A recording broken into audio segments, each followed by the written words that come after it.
नागरी सुविधांसाठी निधी देताना मुंबई पालिकेकडून भेदभाव झालेला आहे। माहितीच्या अधिकारातून ही महत्त्वाची माहिती समोर आलेली आहे। विरोधी आमदारांना कमी निधी दिला जात असल्याचं सुद्धा यामध्ये समोर आलेलं आहे।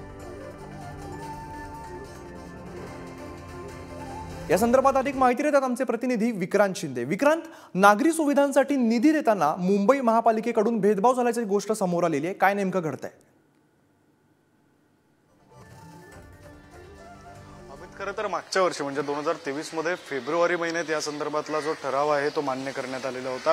तो ठराव असा होता की जोवर निवडणुका होत नाहीत तोपर्यंत नागरी सुविधा पुरवण्यासाठी म्हणून मुंबई महानगरपालिकेच्या हद्दीमध्ये जे आमदार आहेत त्यांना निधी दिला जावा मुंबई महानगरपालिकेकडून। हा निधी देण्याचे अधिकार कोणाला आहेत तर पालकमंत्री आणि मुख्यमंत्री, थेट मुख्यमंत्री यांना हे अधिकार आहेत। खरं तर दोन्ही म्हणजे शिवसेनेचे असतील, शिंदेच्या शिवसेनेचे किंवा भाजपचे आमदार जे आहेत त्यांना निधी दिला जातोय आणि विरोधी पक्षातील आमदारांना म्हणजे काँग्रेस आणि ठाकरेंची शिवसेना यांना निधी दिला जात नाही अशा प्रकारचा आरोप विरोधकांकडून सातत्याने केला जात होता।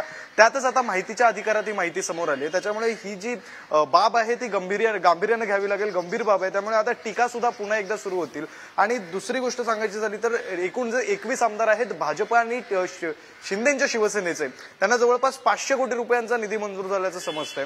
तर दुसरीकडे जे विरोधी पक्षातील आमदार आहेत म्हणजे काँग्रेसचे असतील किंवा ठाकरेंच्या शिवसेनेचे त्यांना मात्र निधी दिला जात नाहीये असा आरोपही केला जात होता आणि माहितीच्या अधिकारात सुद्धा आता तेच सिद्ध झालेलं आहे। अमित, नक्कीच विक्रांत, धन्यवाद तुम्ही दिलेल्या माहितीसाठी।